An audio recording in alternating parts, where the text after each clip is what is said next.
Swastiastu, Namo Buddhaya, Salam Kebajikan. Yang kami hormati Ketua Badan Anggaran DPR RI dan pimpinan Badan Anggaran, para hadirin yang berbahagia, para anggota Badan Anggaran DPR RI. Alhamdulillah hari ini kita telah melaksanakan tahapan pembahasan RUU Pertanggungjawaban atas pelaksanaan anggaran pendapatan dan belanja negara untuk tahun 2024.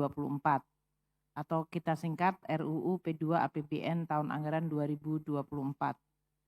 Atas nama pemerintah kami ingin menyampaikan terima kasih dan penghargaan atas dukungan dari pimpinan dan seluruh anggota Badan Anggaran yang telah mewakili seluruh fraksi dan seluruh komisi DPR RI di dalam pembahasan RUU P2 APBN yang dapat dilaksanakan secara lancar dan juga tetap konstruktif dan substantif sehingga pada akhirnya kita bisa menyelesaikan insya Allah tahap pertama dalam pembahasan RUU ini. Bapak dan Ibu sekalian, pimpinan para anggota Badan Anggaran yang kami hormati, tadi telah disampaikan oleh hampir seluruh fraksi bahwa tahun 2024 adalah tahun yang tidak mudah. Kita masih mengingat pada situasi secara global yang tidak menentu. Konflik antara Rusia dan Ukraina yang sampai hari ini masih terus terjadi, waktu itu belum reda. Ketegangan di Timur Tengah juga bahkan meningkat. Bahkan terjadi disrupsi aktivitas maritim di Laut Merah sehingga terjadi penurunan aktivitas secara signifikan di terusan Suez.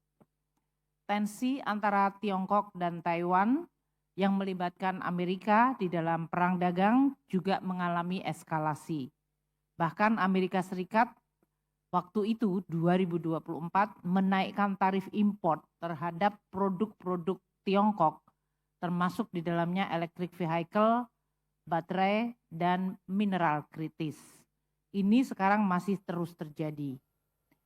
Kita juga ingat tahun 2024 adalah super election year, di mana 70 negara melakukan pemilihan umum. Ini tentu menimbulkan ketidakpastian pasar, menahan investasi, dan bahkan menciptakan disrupsi rantai pasok. Dari sisi alam, El Nino terjadi di tahun 2024, dan ini menyebabkan harga pangan dunia, khususnya beras, melonjak tinggi, dan mendisrupsi produksi dari beras di berbagai negara karena berbagai negara melakukan pembatasan ekspor beras. India membatasi ekspor beras, gula, dan bawang, sementara Rusia menahan ekspor gandum, minyak, bunga matahari. Ini untuk memberikan nanti karena kita sedang melaksanakan 2025 dan pada saat yang sama dengan Banggar, sebentar lagi kita akan membahas APBN 2026. Pengalaman 2024 ini tentu memberikan kita banyak sekali manfaat untuk kita bisa belajar di dalam mendesain APBN yang baik. Waktu tahun 2024 dengan berbagai disrupsi harga minyak melejit hingga di atas $90 per barel. Sementara itu, biaya logistik meningkat akibat konflik dan penutupan sejumlah terusan atau kanal yang makin memperpanjang rute logistik secara global. Inflasi pangan melonjak tinggi akibat El Nino. Mungkin hari ini kita lupa, tapi waktu itu inflasi volatile food Indonesia bahkan mencapai double digit 10,3% year on year. Meskipun headline inflation-nya di 3,1, ini pun sudah di atas 3% yang biasanya kita menjaga di sekitar 2. Beras menjadi penyumbang inflasi utama. Itu situasi yang dihadapi oleh masyarakat dan perekonomian tahun 2024 pada saat yang sama kita sedang melaksanakan pemilu. Sekali lagi, APBN menjadi instrumen yang diandalkan oleh semua pihak di dalam menjaga masyarakat dan perekonomian agar tidak mengalami syok terlalu besar yang menimbulkan potensi gejolak sosial, politik, dan bahkan ekonomi. Berbagai tekanan, alhamdulillah bisa kita atasi dan perekonomian Indonesia bahkan mengalami perbaikan memasuki triwulan kedua tahun 2024. Kinerja fiskal membaik di periode yang sama. LKPP tahun 2024 yang telah diaudit dengan kinerja keuangan negara yang baik mendapatkan opini wajar tanpa pengecualian dari BPK. Tadi telah disampaikan oleh berbagai fraksi bahwa ini adalah WTP opini untuk ke-9 kalinya secara berturut-turut sejak 2016.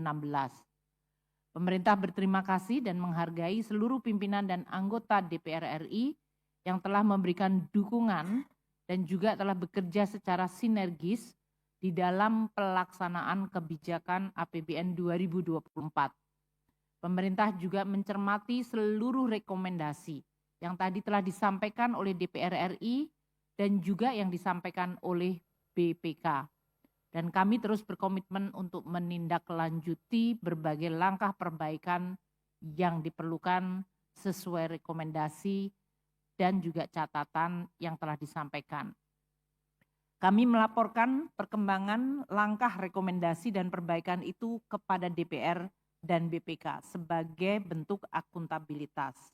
Seluruh masukan tentu sangat penting untuk menjaga agar instrumen keuangan negara APBN menjadi instrumen yang penting dan tetap sustainable untuk menjadi penopang dan pendukung pembangunan Indonesia. Bapak-bapak dan Ibu sekalian, para pimpinan dan anggota Badan Anggaran DPR yang kami hormati, kami menghargai juga berbagai tadi saran, kritikan, masukan, dan rekomendasi yang disampaikan oleh seluruh fraksi. Dan kami meyakini bahwa rekomendasi dari DPR kepada pemerintah bertujuan agar pengelolaan keuangan negara dapat dilakukan dengan tata kelola yang baik atau makin baik. RUU P2 APBN bukan hanya merupakan bentuk pemenuhan kewajiban formal yang diatur oleh undang-undang atas pertanggungjawaban pemerintah, namun secara substansi adalah penting menjadi bentuk komitmen pemerintah di dalam membangun tata kelola dan fondasi pengelolaan keuangan negara yang lebih baik. Kami berterima kasih atas persetujuan seluruh fraksi di dalam melanjutkan pembahasan RUU P2 APBN 2024 ke tahap selanjutnya, yaitu pembicaraan tingkat 2 pengambilan keputusan pada sidang paripurna DPR RI. Demikian pendapat dari pemerintah. Sekali lagi, pimpinan dan para anggota kami menyampaikan terima kasih dan penghargaan.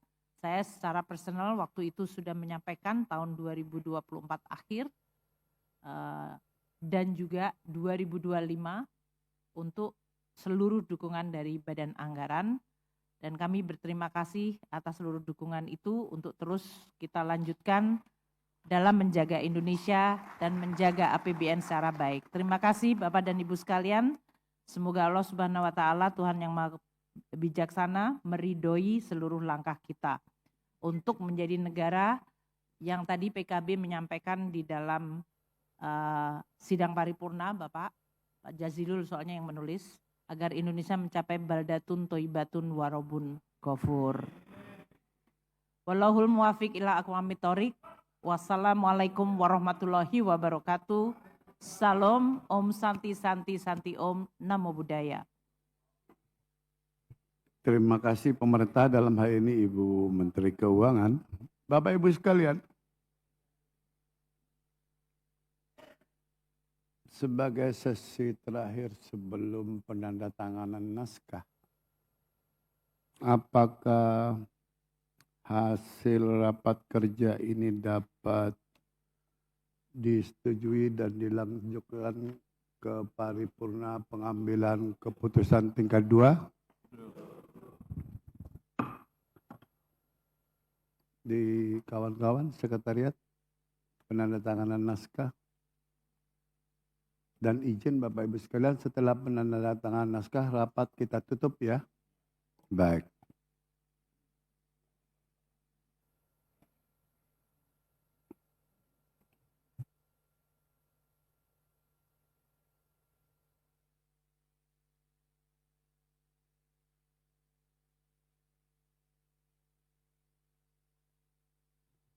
pimpinan dan Bapak Ibu, monggo ke depan pemerintah.